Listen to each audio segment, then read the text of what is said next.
وَاضْرِبْ لَهُمْ مَثَلًا رَجُلَيْنِ، رجل مرد کو کہتے ہیں، رجلین دو مرد۔ ارے محبوب آپ ان سے دو مردوں کی مثال بیان فرمائیں۔ جعلنا لأحدہما، ان دو مردوں میں سے ایک مومن تھا دوسرا کافر، لیکن اللہ تبارک و تعالی کا امتحان دیکھیں، جو نیک صالح متقی پرہیزگار تھا وہ غریب تھا، اور جو کافر تھا ناشکرا تھا اسے اللہ نے بہت مال عطا فرمایا تھا۔ جعلنا لأحدہما، ان دونوں میں سے ایک کے لیے یعنی کافر کے لیے ہم نے بنائے جنتین، دو باغ، ہم نے اس کافر کو دو باغ دیے، من اعناب، انگور اور بہت سارے باغ اللہ تبارک و تعالی نے عطا فرمائے، لیکن یہاں پر اعناب کا ذکر ہے، اعناب انگور کو کہتے ہیں، تو انگور کے دو باغ اسے عطا کیے۔ انگور کا اور کھجور کا ذکر آگے آ رہا ہے، وہ اس لیے کہ انگور اور کھجور جو ہے جس باغ میں ہوں وہ باغ بڑا قیمتی ہوتا ہے، کیونکہ یہ پھل جو ہے آپ اس سے پہلے بھی سن چکے ہیں کہ یہ جلدی خراب نہیں ہوتے، اور وقت گزرنے کے ساتھ ساتھ ان کی قیمت میں کمی نہیں آتی بلکہ قیمت میں اضافہ ہوتا ہے۔ جیسے انگور سے کشمش اور جو منقے بنائے جاتے ہیں، اور کھجور جو ہے وہ چھوارے میں تبدیل ہو جاتی ہے۔ من اعناب، انگور کے باغات، وحففناہما بنخل، اور ان انگوروں کے باغات کو ہم نے ڈھانپ دیا کھجوروں سے، یعنی بیچ میں انگور کے دو باغ تھے اور چاروں طرف کھجور کے درخت تھے۔ وجعلنا بینہما زرعا، اور ہم نے ان دونوں باغات کے بیچ میں ایک کھیتی اگائی، قسم قسم کی سبزیاں اور اناج اس کھیتی میں اگتا تھا۔ کلتا الجنتین، دونوں باغ، آتت اکلہا، وہ اپنا پھل مکمل لے کر آئے، یعنی بڑی بہار آئی اور باغات جو ہیں وہ پھلوں سے بھر گئے۔ وَلَمْ تَظْلِمْ مِنْهُ شَيْئًا، اس میں کچھ کمی نہ دی، کوئی نقصان نہ ہوا۔ وَفَجَّرْنَا خِلَالَهُمَا نَهَرًا، باغات کے لیے سب سے بڑا جو مسئلہ ہوتا ہے وہ پانی کا ہوتا ہے۔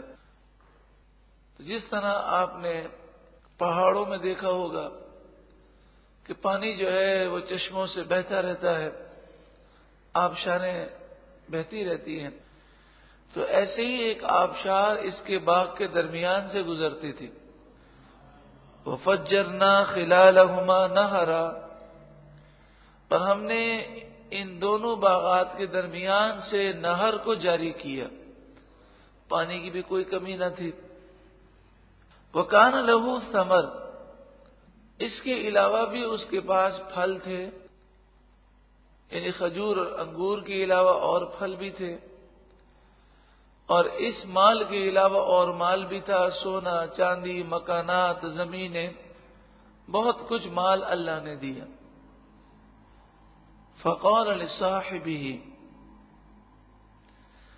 اب مسئلہ یہ تھا کہ جو غریب تھا وہ نیک تھا، وہ اس مالدار کو سمجھاتا رہتا تھا کہ گناہ نہ کر، اللہ کی نافرمانی نہ کر، اللہ پر ایمان لے کر آ۔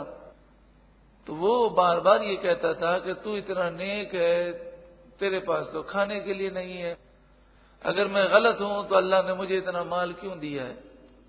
یہ وہ بات ہے جسے نہ اس دور کے لوگ سمجھ سکے نہ آج کل کے لوگ سمجھ سکیں۔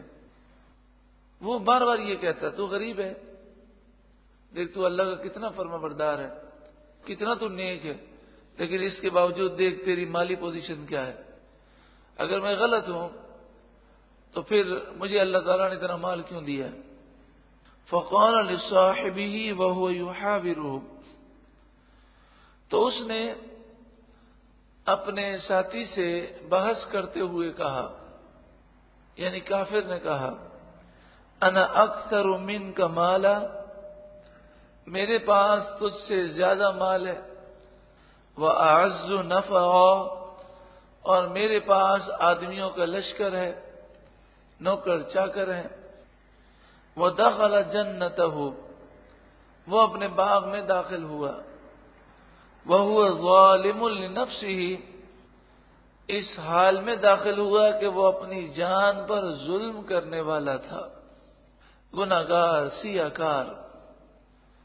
قال، کہنے لگا، ما اظن ان تبید هذه ابدا، مجھے یہ گمان نہیں کہ یہ باغ کبھی ختم ہوگا، یہ باغ تو ہمیشہ رہے گا، میں نہ رہا تو میری اولاد اس باغ میں عیش کرے گی، پھر ان کی اولاد، پھر ان کی اولاد، اب تو ہماری نسلیں عیش کرتی رہیں گی، اور کوئی قیامت نعوذ باللہ من ذالک، اس نے کہا کہ قیامت آنے والی نہیں ہے کہ تم کہو گے کہ بھئی جناب ایک ایسی قیامت آئے گی کہ باغ ختم ہو جائے گا، یہ باتیں میری سمجھ میں نہیں آتی نعوذ باللہ من ذالک۔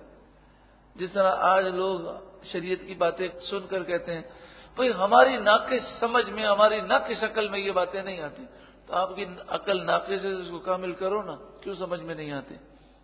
تو ایسے ہی اس کی سمجھ میں نہیں آتا تھا، وہ کہتا تھا میری سمجھ میں نہیں آتا، میرا تو یہ خیال ہے کہ یہ باغ ہمیشہ رہے گا، وما اظن الساعة قائمة، اور میں خیال نہیں کرتا کہ قیامت قائم ہوگی، اور اگر تو کہتا ہے کہ قیامت آئے گی اور پھر رب کے حضور جانا ہوگا، تو اگر بالفرض ایسا ہوا بھی تو مجھے میرا رب بہت عطا فرمائے گا، مجھے اس سے بڑی امید ہے۔ کیوں امید ہے؟ جس طرح اس نے دنیا کے اندر مجھے اتنا عطا کیا ہے تو آخرت میں بھی عطا کرے گا۔ اللہ کی رحمت سے امید رکھنا یہ تو اچھی چیز ہے، لیکن اگر عقیدہ ہی درست نہ ہو اور انسان کافر ہو اور اسی حال میں مر جائے تو پھر ہمیشہ ہمیشہ جہنم میں جلتا رہے گا۔ اسی طرح گناہگار مسلمان کو اتنا تو ڈرنا چاہیے کہ کہیں گناہوں کی وجہ سے ایمان برباد نہ ہو جائے، پھر تو کوئی نجات کی صورت نہ ہوگی۔ وَلَئِن رُدِدتُّ إِلَىٰ رَبِّي، اور اگر میں اپنے رب کی طرف بالفرض لوٹایا بھی گیا، لَأَجِدَنَّ خَيْرًا مِّنْهَا مُنْقَلَبًا، تو ضرور بضرور میں اس سے بہتر پلٹنے کی جگہ پاؤں گا۔ قَالَ لَهُ صَاحِبُهُ، اس کے ساتھی نے اسے جواب دیا، وَهُوَ يُحَاوِرُهُ، وہ اس کی بحث کا جواب دے رہا تھا۔ اس نے کہا جب اللہ نے تجھے اتنی نعمتیں دی ہیں تو تجھے تو زیادہ اللہ کا شکر کرنا چاہیے۔ اکفرت بالذی خلقک من تراب، کیا تو نے انکار کیا اس ذات کا جس نے تجھے مٹی سے بنایا، ثم من نطفہ، پھر پانی کی ایک معمولی بوند سے بنایا، ثم سواک رجلا، پھر تجھے ٹھیک طاقتور مرد بنا دیا، مٹی سے پانی کی بوند سے کتنا طاقتور تجھے بنا دیا، تو اس رب کا انکار کرتا ہے۔ لیکن هو اللہ ربی، کیا بات ہے، سبحان اللہ۔ وہ ایک طرف اس کا مذاق اڑا رہا ہے اور کہہ رہا ہے کہ تو اللہ کا فرما بردار ہے تو تجھے کیا ملا، دیکھ میں اگر غلط ہوں تو پھر مجھے اتنا مال کیوں ملا ہے۔ بعض مالدار لوگ آج بھی غریبوں کا مذاق اس طرح اڑاتے ہیں، وہ کہتے ہیں آپ نماز پڑھتے ہیں، اللہ اللہ کرتے ہیں، آپ کو تو 2 وقت کی روٹی مشکل ہے، اور ہمیں دیکھیں گاڑیوں میں اور دولت کے انبار میں چلتے پھرتے ہیں۔ اس غریب مسلمان نے جواب دیا لکنہ اللہ ربی، ایک ہی جواب، بات سن لے، اللہ ہی میرا رب ہے، ولا اشرک بربی احدا، اور میں اپنے رب کے ساتھ کسی کو بھی شریک نہیں کرتا۔ تو غرور کیوں کر رہا ہے؟ ولولا اذ دخلت جنتک قلت ما شاء اللہ لا قوت الا باللہ، جب تو اپنے باغ میں داخل ہوا تو غرور نہ کرتا، غرور کیوں کیا؟ یہ کیوں نہیں کہا کہ ما شاء اللہ لا قوت الا باللہ؟ کہتے ہیں کہ اگر کوئی چیز اچھی لگے اور انسان کہے ما شاء اللہ لا قوت الا باللہ تو اس کی برکت سے نظر بد لگنے سے محفوظ رہتا ہے۔ بلڈنگ بھی بنتی ہے تو ابھی تو صرف اسٹرکچر تیار ہوتا ہے تو اس پہ لکھ کے لگا دیتے ہیں ما شاء اللہ، لیکن کبھی اس کی گہرائی پر لوگوں نے غور نہیں کیا کہ ما شاء اللہ لا قوت الا باللہ کہنے کا مقصد کیا ہے۔ ما شاء اللہ کے معنی ہے جو اللہ نے چاہا، لا قوت نہیں کوئی قوت الا باللہ مگر اللہ کی طرف سے۔ مطلب یہ ہے کہ یہ بلڈنگ، یہ مکانات، یہ صلاحیتیں، یہ طاقت ہمارا کچھ بھی نہیں ہے، یہ اللہ کی عطا سے ہے، جو اللہ نے چاہا عطا فرمایا۔ جب بندہ اتنی عاجزی کرے گا تو اللہ تعالیٰ ضرور اس کی حفاظت فرمائے گا۔ تو اس نے کہا کہ تجھے غرور نہیں کرنا چاہیے، بلکہ جب تو باغ میں داخل ہو تو تجھے یہ کہنا چاہیے ما شاء اللہ، جو اللہ نے چاہا وہ عطا کیا، اس میں میرا کوئی کمال نہیں، لا قوت الا باللہ، کوئی قوت نہیں ہے مگر اللہ کی توفیق سے ہے، اللہ کی دی ہوئی ہے۔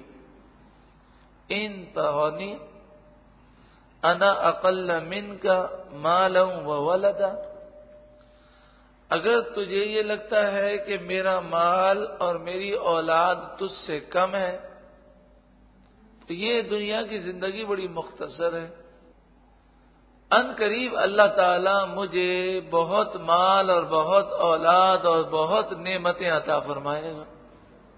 جیسے دنیا کے اندر اگر یہ کسی سے کہا جائے کہ تمہیں یہ لگتا ہے کہ ہماری مالی پوزیشن بڑی کمزور ہے، لیکن ہم نے جو بزنس شروع کیا ہے، تم تو 10 سال تک اسی مقام پر رہو گے، لیکن ہم نے جو بزنس کیا ہے 10 سال کے بعد ہمیں اتنا نفع ہوگا کہ تمہارے مال سے 100 گنا سے بھی زائد ہمیں نفع ہوگا۔ تو انسان 10 سال کی مشقتیں برداشت کر لیتا ہے نا، وہ برداشت کر لیتا ہے۔ تو حقیقت یہ ہے کہ حقیقی زندگی تو آخرت کی زندگی ہے۔ اس نے کہا فَعَسَى رَبِّي أَن يُؤْتِيَنِ خَيْرًا مِّن جَنَّتِكَ، ان قریب میرا رب مجھے تیرے باغ سے اچھے باغات عطا فرمائے گا، وَيُرْسِلَ عَلَيْهَا حُسْبَانًا مِّنَ السَّمَاءِ، اور ہو سکتا ہے تیرے گناہوں کی وجہ سے آسمان سے اللہ تعالی بجلیاں اس باغ پر نازل کرے، فَتُصْبِحَ سَعِيدًا زَلَقًا، پھر یہ پورا باغ تیرا جل جائے اور صبح یہ باغ چکنا میدان بن جائے اور کچھ بھی نہ ہو، او یصبح ماؤها غورا، یا اس کا پانی زمین کے اندر دھس جائے، پانی ختم ہو جائے اس علاقے میں، تب بھی تیرا باغ ویران ہو جائے گا۔ فلن تستطيع له طلبا، پھر ہرگز تو اس پانی کو کبھی تلاش نہ کر سکے گا۔ اس نے بڑا سمجھایا، لیکن عام طور پر جو لوگ گناہوں میں پڑے ہوئے ہوتے ہیں وہ ایسی نصیحتوں پر غور نہیں کرتے۔ کچھ عرصہ گزرا، وہ غرور و تکبر کرتا رہا، وَأُحِيطَ بِثَمَرِهِ، اور اس کے پھل گھیر لیے گئے. راتوں رات اس کے باغ میں آگ لگ گئی اور سب کچھ فنا ہو گیا.